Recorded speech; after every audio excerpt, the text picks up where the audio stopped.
Mapagpalang gabi po sa ating pong lahat mga mahal na kapatid.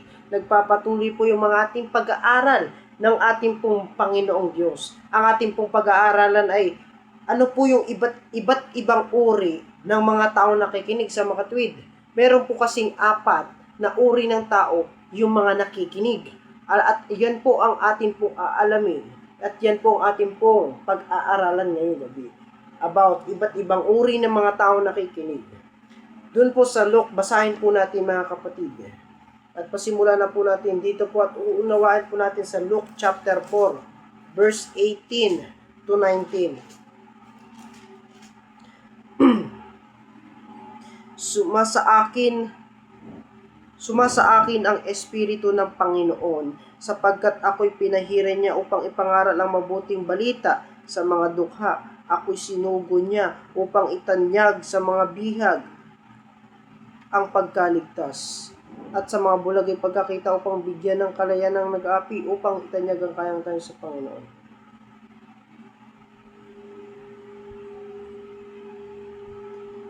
Makikita po natin mga mahal na kapatid ay dito po sa ating pong binasa na kung saan ang ating pong Panginoon Jesus ay nagsasalita sa unahan at nang ipinangaral niya yung kanya pong pagliligtas. At dito po sa aklat po ng sumunod na ating pong babasahin, sa aklat naman po ng Mark chapter 4. Sa Mark chapter 4,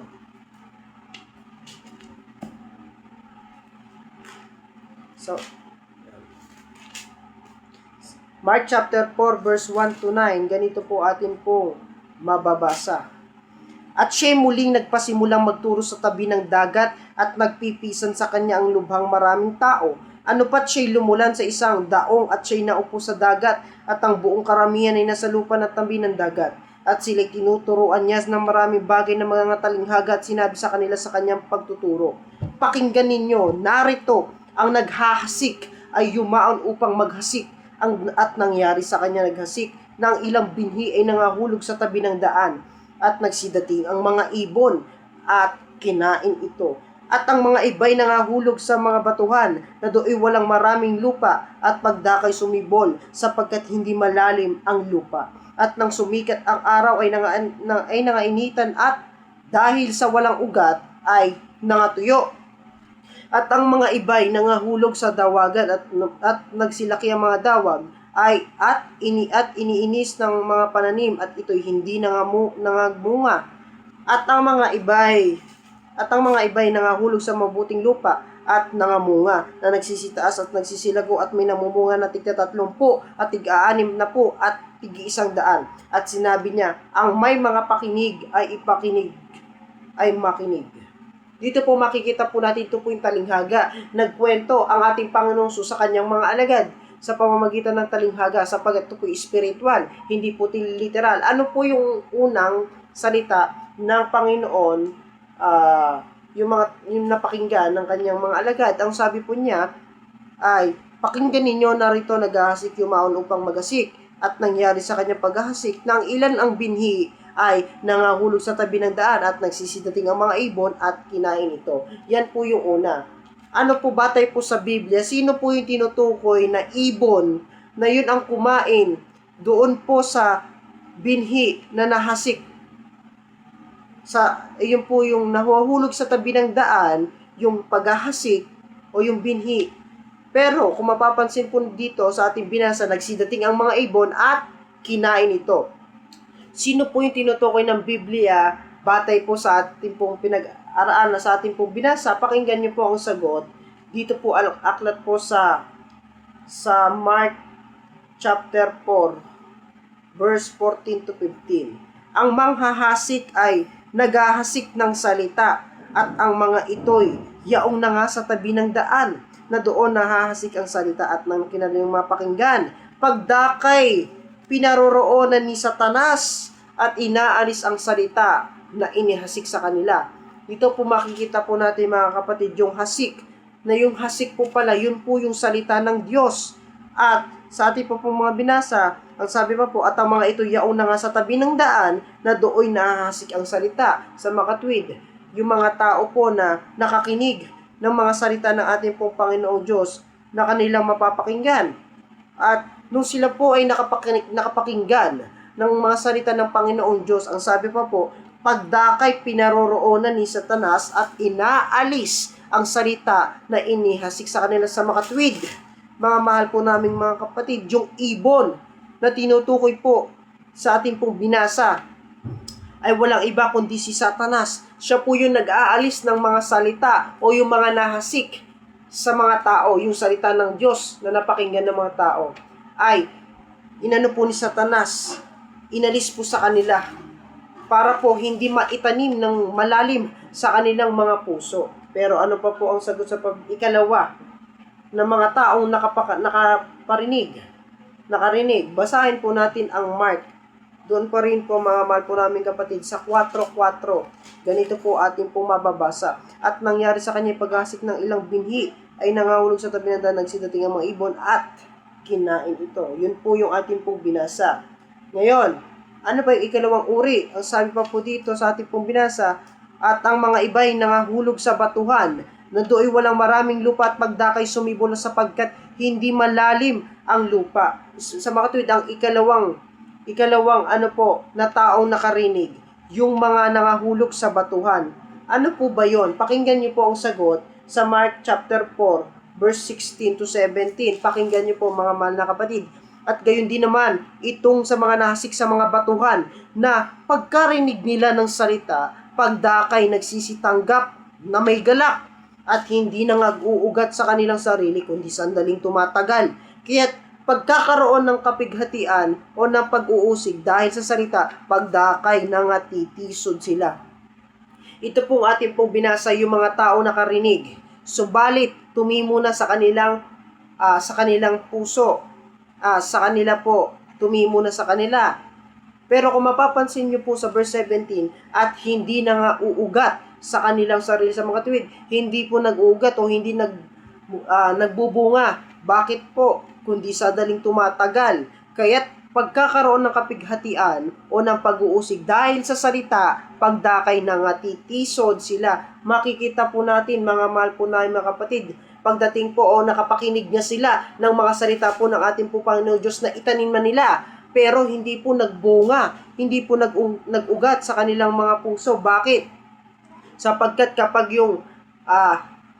dumadaan po yung kapighatian, pag-uusig, ay nawawalan na po sila ng pag-asa, kundi sila po ay nangatitisod na sila. Sa mga tuwid, hindi po matatag, napakababaw ang kanila pong pananampalataya, bagamat sila nakapakinig ng mga salita po ng ating Panginoon sa mga na hindi naman nag-ugat sa kanilang mga puso.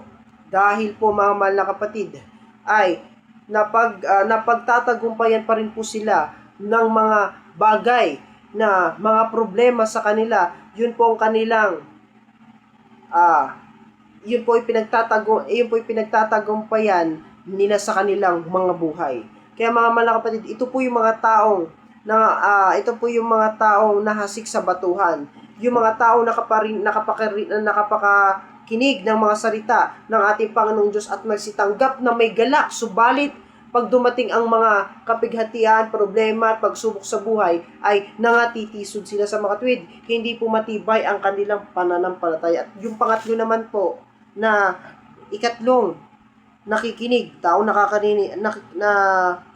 nakapakinig. Ito pa po. At ang mga iba'y nangahulog sa dawagan, at nagsilaki ang mga dawag at iniinis ang mga pananim, at ito hindi nangamunga. Sa mga tuwid, ikatlo po, yung mga nangahulog sa dawagan. Pakinggan niyo po ang sagot. Ano po ba yung nangahulog sa mga dawagan? Pakinggan niyo po ang sagot dito po sa Mark chapter 4, verse 18 to 19. Ang mga iba'y yaong nangahasik sa dawagan, ang mga ito yaong nangakinig ng salita, at ang mga pagsusumakit ng ukol sa sanlibutan, at ang daya ng mga kayamanan, at ang mga pita ng ibang mga bagay na nagsisipasok ay nagsisiini sa salita, at ito nagiging walang bunga. Kapag ito po pala mga kapatid, yung mga tao na bagamat sila po ay nakakapakinig ng mga salita ng ating Panginoon, subalit yung kanilang isip at puso ay nauukol sa sanlibutan, Kaya po sila nadadaya sa pamamagitan ng mga kayamanan at yung mga pita na ibang mga bagay na nagsisipasok sa makatuwid, yung mga bagay na makasanlibutan. Yan po yung malaking makapaghihiwalay sa ating pong Panginoong Diyos, sapagkat yan po yung mga tao na ngahasik sa dawagan, yung mga tao nakapakinig ng mga salita ng ating Panginoon sa mga pero bagamat sila'y nakapakinig, pero yung kanilang puso at isip ay naka-focus pa rin sa mga bagay na nasa sanlibutan o hindi maiwan-iwan nila yung kanila pong mga masasamang pamumuhay. Yan po yung mga tao na sinabi ng Panginoon na naghahasik sa mga dawagan. At last verse, yung mga ika-apat na tao nakinig. Dito po. At ang mga ibay nangahulog sa mabubuting lupa at nangamumunga nagsisitaas nagsilago at may namunga ng titik-tik na 30 at tig-60 at tig-100. Dito makita po natin ay alin po sa apat na kinabibilangan natin. Yung mga tao, yung apat na uri ng tao mga nakinig, yan po yung ika-apat po yung mga taong nangahulog sa mabuting lupa. Ano po ba yon? Pakinggan niyo pong sagot sa Mark chapter 4 verse 20.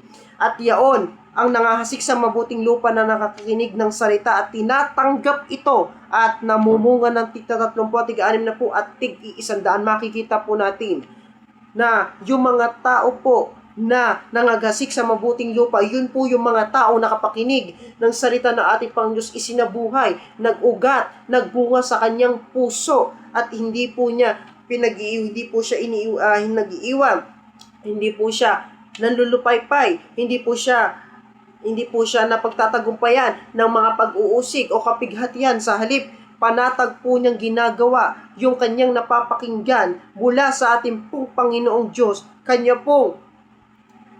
Kanya pong itinanim lahat ng salita ng sinabi ng Panginoong Hesus at namunga po siya ng tig-30, tig-60 at tig-100 po. Dito po makikita po natin sa apat ng uri na tao nakinig, doon po tayo napapabilang sa ika-apat. Yung po yung nangahulog, yung po yung mga naghasik sa mabuting lupa, sa makatuwid.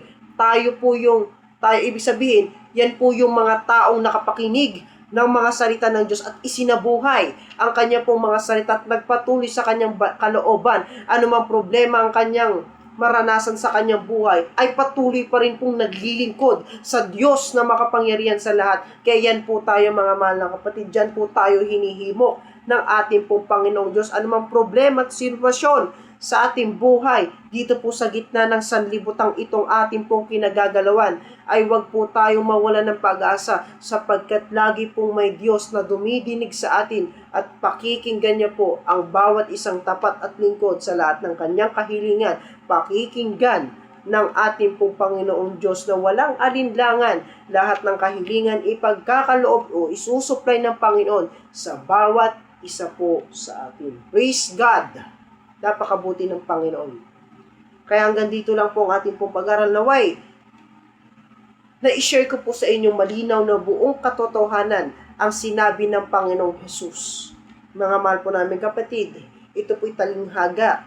Kapag ito'y inunawan yung literal, ay maliligaw po kayo. Kaya hanggang dito lang po tayo mga mahal na kapatid. Salamat po sa inyong pakikinig. Salamat po sa inyo pong lahat. Salamat po mga mahal po namin mga kapatid.